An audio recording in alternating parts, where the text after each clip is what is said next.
Episode 9 of The Judge from Hell starts with Daeon and Bitna in the autopsy room, looking over So-young's body. Bitna touches her forehead and sees precisely what transpired that night. So-young caught a glimpse of her killer, but we don't see who it is. Hold that thought, dear viewers, all will be revealed later on. For now, we skip forward to Daeon, Bitna and the others attending So-young's funeral, where the former gives an impassioned speech about how good an officer So-young was. He struggles to say the next line, but eventually says that So-young was like a mother to him. However, Aaron grabs Bitna's arm and notices that she has tears in her eyes. After the funeral, Daeon speaks to Bitna about her role as judge. She points out that she uses any means necessary, but is rattled by the crying that's befallen her.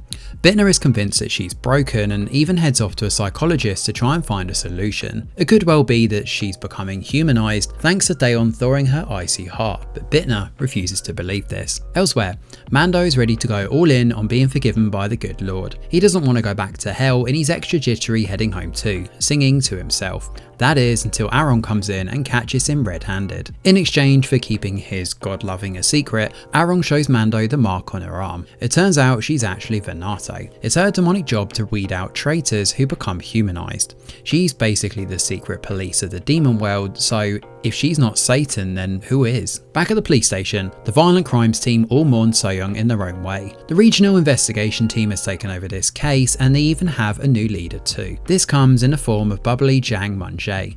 He hands out drinks to them all, but none are really in the mood for big greetings. Handing over the evidence they've gained so far to their team leader, most of the team bring up Bitna as a possible suspect. Daeon though, knowing that he needs her to work with him to take out the serial killer, is quick to squash their concerns. He eventually apologizes and leaves just as things start to get heated between him and fellow detective Dong-hoon. Daeon heads out and he ends up having food with Bitna. However, they can't escape So-young's case, especially when a couple of guys begin insensitively discussing it on another table. Bitna jumps in when Daeon looks set to get aggressive, stopping the incident from being recorded by smashing the phone to bits. When they leave, Daeon thanks her for helping. As they talk though, Aaron happens to be watching and believes they're out on a date together. Meanwhile, Bitna tasks the Hell cleanup crew with finding So-young in Hell. They're given a picture of her, but of course it's like finding a needle in a haystack and won't be easy. Still, it's better than being reprimanded by Justicia.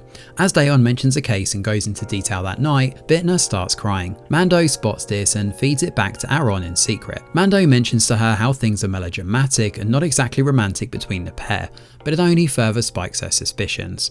That night, Misha awakens Bitna out of bed. We saw parts of this last episode, but here we have more context that she's actually an angel. She suddenly and inexplicably sprouts wings and floats down alongside her. This effortless maneuver is matched by him destroying the Hellblade that Bitna conjures. This is the angel Gabriel, brought in to protect the good and the poor. This includes all those people who have been wronged with miracles directly from God. Gabriel hasn't been following Bitna all this time though, but in fact is here because of Daeon. Gabriel overheard the dying prayer from Daeon's mother, pleading with the good Lord to protect Daeon no matter what.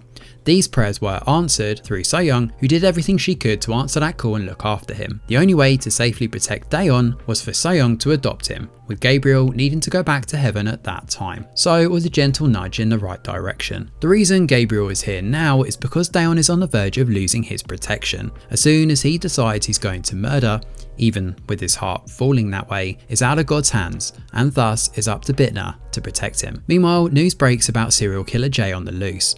Returning after 25 years, Myung-suk is shocked when she sees the news about this. Speaking of news, Seon-ho ends up crashing his car on the road, but when Bitna sees his face, she's shocked. We'll find out why shortly. This all ties into Assemblyman Jeong's family, as Seon-ho happens to be the reckless younger son, and he's somewhat of a troublemaker. Bitna uses her mirror and watches as Seon-ho is taken to jail. Off the back of this, Bitna rejects eating with the Assemblyman's family, and Taekyu calls her out for it in private. He knows there's something up with Bitna's persona, as she used to be servile and now she's very different. They both warn each other, but it's clear that this is not the end of this conflict. Meanwhile, Daeon and Dong-hoon end up fighting over the case. As Yeon-seop is in the middle of this and tries to play peacekeeper, Bitna is pretty sure that she knows who the serial killer is, but realizes that if she kills this man, it'll leave Daeon all alone on Earth. Bitna shrugs off Aarong's suspicions again, claiming she just wants to mess with Daeon, but it's clear that she has proper feelings for the guy. When Bitna returns home, she sees the bruises on Daeon's face and she's shocked.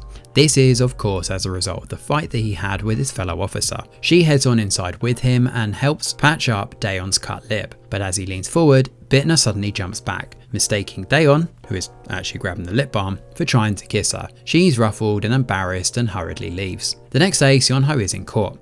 He admits to all of his charges, but Bitna is the judge here. The suspect won't even look at her, so she demands he look at her head on. And here we see that he's the one who killed Soyoung, but is he the serial killer Jae? At the same time, Yeonseop receives word that CCTV footage from Haeseo River has come through. This could well incriminate Bitna, so Daeon manages to seize his chance and deletes the footage before anyone can see. Unfortunately, that doesn't go to plan, as Yeonseop admits outside that he saw Bitna destroying the evidence. He promises to keep it a secret, but only if Daeon does exactly as he says from now on. Meanwhile, Jang Mun-jae shows up to see Arong at the convenience store that night. He decides he's going to kill Daeon in the worst way possible, finger in a blade as they chuckle at one another. We then cut across to Judge Bitna.